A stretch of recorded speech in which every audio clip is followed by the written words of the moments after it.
आता बाहेर कोणी लक्ष द्यायचं नाही, आपल्याला निदान आता 2 तास बसायचं आहे ना? सर्वांची तयारी? चला, काही हरकत नाही. भारतरत्न डॉक्टर बाबासाहेब आंबेडकर, क्रांतिज्योती सावित्रीबाई फुले यांच्या प्रतिमेला प्रथमतः मी नमन करतो. आज या ठिकाणी जो आपला निरोप समारंभाचा कार्यक्रम आयोजित केलेला आहे त्याकरता प्रमुख उपस्थितीमध्ये आपल्याला लाभलेले आदरणीय शाह सर आणि आपल्या शाळेतील सर्वच शिक्षक वृंद आणि माझ्या विद्यार्थी मित्रांनो, आज आपला हा या शाळेतील इयत्ता 8वीचा शेवटचा दिवस आहे असं म्हणायला हरकत नाही.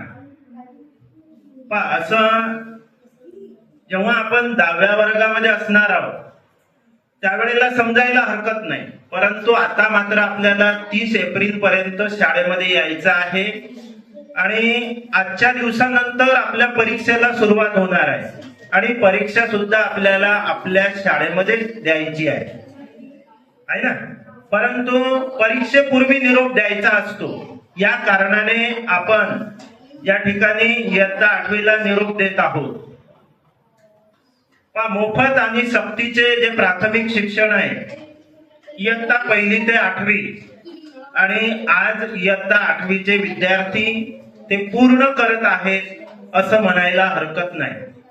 आता खरंच आपण मोफत आणि सक्तीचे शिक्षण ज्या अध्ययन निष्पत्ती आहे इयत्ता 1ली पासून ते 8वी पर्यंत त्या खरंच आपण आत्मसात केल्या का? जर केल्या नसतील तर नक्कीच जसं आता शाळेमध्ये एखादी चांगली गोष्ट घडत असेल त्यावेळेला मोठ्या अभिमानाने मी जे सांगतो है ना, तर असे जर काही विद्यार्थी आपल्या या वर्गामध्ये असतील तर ती जबाबदारी सुद्धा मी ती स्वीकारतो की खरंच या ठिकाणी कमतरता उणीव ही माझ्याकडून राहिलेली आहे आणि त्या कारणाने काही विद्यार्थी इयत्ता 8वीचा वर्ग होत असूनही अध्ययन निष्पत्ती पूर्ण करू शकल्या नाही. तर आम्ही सर्व शिक्षकच ते सर्व जे आहे कमतरता किंवा उणीव तर नक्कीच आम्ही ते मान्य करतो, परंतु अजून वेळ गेलेली नाही. आता पुढे उन्हाळा आहे आणि खरंच आपल्याला 8वा वर्ग झाल्यानंतर छान वाचता यावं असं वाटत असेल आणि ती उणीव जर आपल्यामध्ये असेल तर आपण काय केलं पाहिजे? पुस्तकं घ्यायचे आणि सतत वाचन करायचं. फक्त महापुरुषांच्या नावांचा जयघोष करायचा नसतो, तर प्रत्यक्ष त्यांचं जे चरित्र आहे ते वाचल्यानंतर त्यांच्या जीवनामध्ये आलेले जे चढ उतार आहेत तेवढे चढ उतार नक्कीच आपल्या आयुष्यामध्ये नाही. पण आता बाबासाहेबांचा जर आपण विद्यार्थी म्हणून जर आदर्श घेतला तर बाबासाहेबांना अभ्यास करायला रस्त्यावरचे जे लाईट होते त्या खाली बसून त्यांना अभ्यास करावा लागला. ती वेळ या वर्गामध्ये बसलेल्या एकाही विद्यार्थ्याच्या वाट्याला असेल असं मला मुळीच वाटत नाही. ऐका कोणाच्या वाट्याला अशी परिस्थिती नाही. मग आपण काय केलं पाहिजे? मनापासून अभ्यास केला पाहिजे. आता जेव्हा या कार्यक्रमाला सुरुवात झाली आणि आपल्या इयत्ता 8वीच्या ज्या विद्यार्थिनी आहेत आणि खरंच महिला वर्ग आणि मुली ह्या भावनाशील असतात, त्यांचं ते रडणं पाहून मला सुद्धा रडायला आलं. परंतु विद्यार्थ्यांमध्ये मात्र जी संवेदनशीलता असायला पाहिजे ती मात्र काही दिसून येत नाही. म्हणजे आज आपला शेवटचा दिवस आहे तरी जर आपले डोळे उघडत नसतील तर नक्कीच कुठेतरी आपण चुकत आहोत.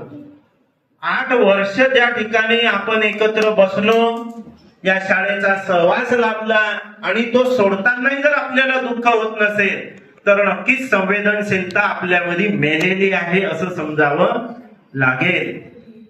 यानंतर तुम्ही काय कराल? पळशीला जाल किंवा एखाद्या मोठ्या शहरामध्ये शिक्षणाकरिता जाल. पळशीमध्ये गेल्यानंतर बस स्टँडवर उतरल्यानंतर ते शाळेपर्यंत हॉटेल्स आहेत आणि इतर काही दुकानं आहेत आणि बरेच विद्यार्थी म्हणजे 12वी पर्यंत शिकणारे किंवा आता तिथे कॉलेज आहे ते विद्यार्थी जेव्हा आम्ही पाहतो त्यावेळेला मनस्वी दुःख होते की आपल्याला आई वडील काय करतात, शिक्षणासाठी पाठवतात, त्यांना जेवढं शक्य असेल तेवढं ते देण्याचा प्रयत्न करतात, परंतु ती जाणीव आपण ठेवत नाही. शाह सरांनी सांगितलं की सतत आपण आपले आई आणि वडील यांचं जर स्मरण केलं तर नक्कीच आपण वाट चुकणार नाही. आणि त्यांनी असंही सांगितलं की आता जो आपला परिस्पर्श झालेला आहे, कशाला झालेला आहे, पुस्तकांना, त्यामुळे आपल्या जीवनाचं सोनं झाल्याशिवाय राहणार नाही आणि त्यामुळे हा परीस आपल्यापासून दूर जाणार नाही, तो स्पर्श आपला सतत होत राहील याची सर्वांनी काळजी करायची आहे. पुस्तकं सोडायचे नाही. या पुस्तकांनीच आज आपल्याला कुठे बसवलेलं आहे, सावलीमध्ये बसवलेलं आहे. वडील कुठे आहेत सध्या, कुठेतरी काम करत असतील, आहे की नाही, कुठेही असू द्या, परंतु आपल्याला या सावलीमध्ये बसण्याची जी संधी आहे ती पुस्तकांनी दिलेली आहे. त्यामुळे पुस्तकांना कधीही दूर लोटू नका. मी नेहमी करता बोलत असतो की असा एखादा विद्यार्थी म्हणजे पण आता एप्रिल महिना आला आणि मी विचारतो की एखादा विद्यार्थी जर असा असेल की छोट्यात छोटं नागरिक शास्त्राचं पुस्तकही वाचून झालं असेल तर हात वर करा. तर दुर्दैवानं एकाही विद्यार्थ्याचा हात वर येत नाही. आता असं जर आपलं वाचन असेल तर आपण या ठिकाणी सांगितलेलं जे आहे, नागपूरचे आता कलेक्टर कोण आहे, खरंच कलेक्टर होण्यासाठी असं तोडकं जर आपलं वाचन असेल तर आपण होऊ शकणार आहोत का? नक्कीच नाही. त्याकरता खूप आपल्याला काय करावं लागेल, झपाटल्यागत वाचन करावं लागेल. इतरांचा विचार करायचा नाही, आपण आपल्या मस्तीमध्ये जगायचं. आता पण 8वी पर्यंत तुम्ही आलात. या नमस्कार बोलतो.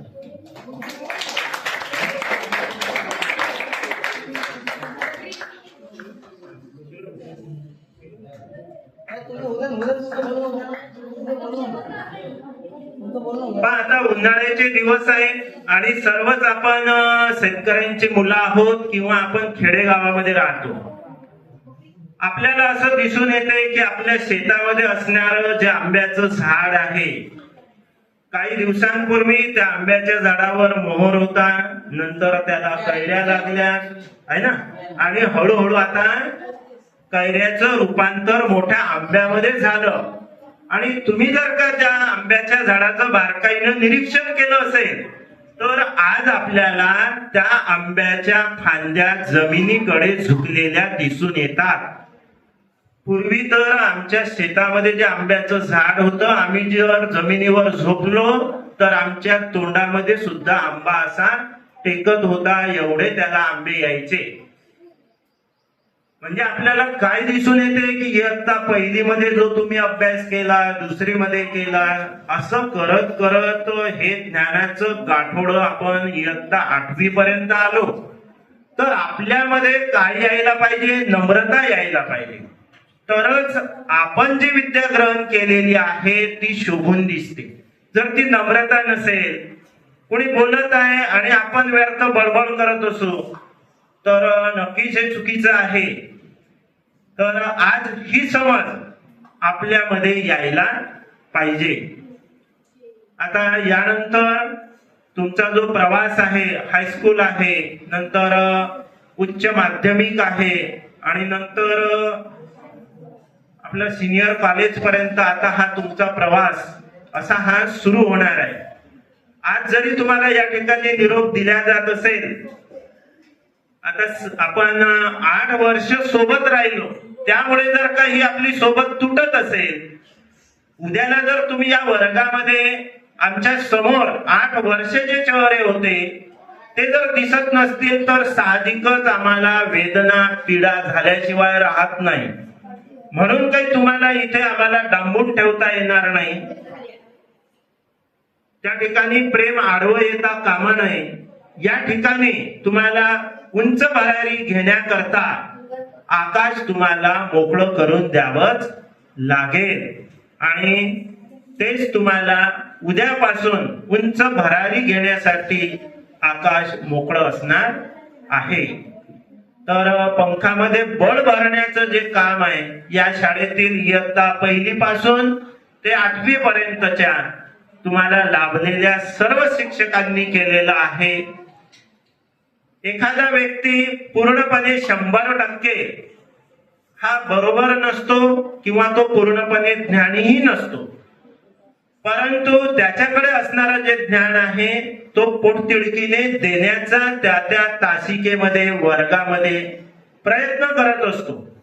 आणि यानंतर आतापर्यंत मी सांगून थकलो, परंतु तुम्ही सर्वांनीच जे विशेषतः मुलं आहेत त्यांना माझं सांगणं असणार आहे. माझं आता सध्या 58 वर्ष सुरू आहे. मला जर सांगितलं की सर 2 तास अजिबातही बोलायचं नाही, फक्त तुम्ही ऐकायचं आहे, तर ती क्षमता माझ्यामध्ये आहे. अजिबातही मी बोलणार नाही, हलणारही नाही. आता तुम्ही आणि मी सर्वच विद्यार्थी आहोत. प्रत्येक व्यक्ती हा मरेपर्यंत विद्यार्थी असतो, परंतु आता आम्ही बऱ्याच वरच्या टप्प्यावर आहोत. परंतु तुमचं मात्र जे आयुष्य आहे तुम्हाला जर उज्ज्वल करायचं असेल, प्रकाशमय करायचं असेल, तर तुम्ही काय केलं पाहिजे? शांतपणे ऐकलं पाहिजे आणि ज्या वेळेला आपल्याला बोलण्याची संधी मिळेल त्यावेळेला मन मोकळेपणाने तुम्ही बोललं पाहिजे. आज तुम्हाला इथे बोलण्याची संधी आहे, परंतु मुली व्यक्त झाल्या, मुलांना मात्र आपल्या भावना या ठिकाणी व्यक्त करता आल्या नाहीत, तर ही आपल्यामधली उणीव आहे, कमतरता आहे. अशा ज्या उणीवा आणि कमतरता आहेत त्या दूर करण्यासाठी आपण प्रयत्न केले पाहिजे. इयत्ता 1ली पासून ते 8वी पर्यंत आपल्या शाळेमधील हे व्यासपीठ सर्वांसाठी मोकळं केलेलं होतं. मग दैनिक परिपाठ असेल, त्या निमित्ताने का होईना तुम्ही सर्वांच्या समोर गेले पाहिजे, बोलले पाहिजे. त्यानंतर बालसभेमध्ये एखादा विषय दिल्यानंतर त्या विषयावर तुम्हाला भाष्य करता आलं पाहिजे, व्यक्त होता आलं पाहिजे. हे सर्व कशासाठीचा खटाटोप होता की तुम्हाला आज शेवटच्या दिवशी या शाळेने काय दिलं हे तुम्हाला बोलता यायला पाहिजे होतं. परंतु बरेच विद्यार्थी मात्र आपल्याला भावना व्यक्त करताना काही दिसून आलेले नाही. मुली त्यामध्ये अग्रेसर आहेत. आणि तसंही आपण पाहतो जेव्हा 10वी आणि 12वीचे निकाल लागतात त्यावेळेला कोणी बाजी मारलेली असते? मुलींनी. मुलांना आता जास्त काम आहेत, स्वयंपाक करणे आहेत, भांडे घासणे आहेत, धुणं धुणे आहे, असे बरेच काम मुलांना करावे लागतात. त्यामुळे ते अभ्यासाकडे थोडं दुर्लक्ष होते आणि मागे पडतात. असं आहे का? नाही. ते मनामध्ये जिद्द पाहिजे आणि ते जिद्द जोपर्यंत असणार नाही तोपर्यंत आपली जी परिस्थिती आहे, मग ती अभ्यासाची असेल, आपली घरची परिस्थिती असेल, तर ती बदलता येणार नाही. काही हरकत नाही. आता बराच वेळ झालेला आहे. आपल्या शाळेतील इतरही शिक्षक की जे तुम्हाला चांगल्या प्रकारचं मार्गदर्शन आजच्या या दिवशी करू शकतात, व्यक्त होऊ शकतात. परंतु आता जर आपण विचार केला तर 12:30 वाजलेले आहेत, सकाळपासून तुम्ही उपाशी आहात. हा सर्व विचार करून या ठिकाणी अध्यक्षाचं जे सर्वात शेवटचं भाषण